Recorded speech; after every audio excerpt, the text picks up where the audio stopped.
Herkese merhaba, kanalıma hoş geldiniz. Bugün sizlere kurutma makinesinde havalandırma programı ne işe yarar onu anlatacağım. Şimdi bir mont attım.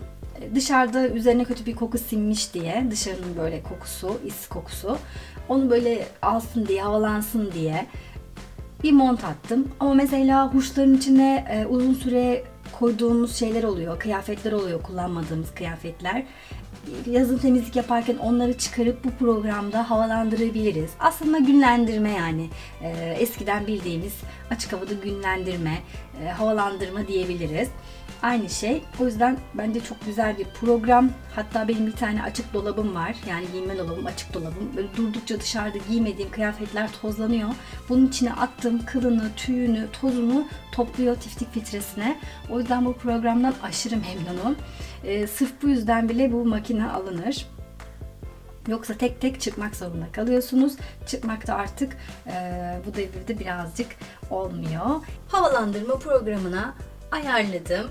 20 dakika benim makinemde en az. Buradan süreyi uzatabiliyorum. Diyelim ki çok fazla çamaşır attınız. Süreyi buradan uzatabilirsiniz. Şimdi tekrar 20 dakikaya getiriyorum. Benim için yeterli bu süre. Çalıştırıyorum. Kılını, tüyünü, üzerindeki kokuyu alıyor. Süre bitti. Makinem dıt dıt sesi verdi. Ekranda zaten end yazıyor. Montum pofur pofur olmuş. Gerçekten çok kullanışlı bir program. Dışarının kokusu, tozu bu tiftik kesesinde kalıyor.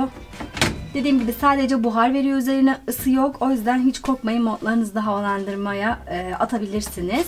Bir sonraki videoda görüşmek üzere. Hoşça kalın.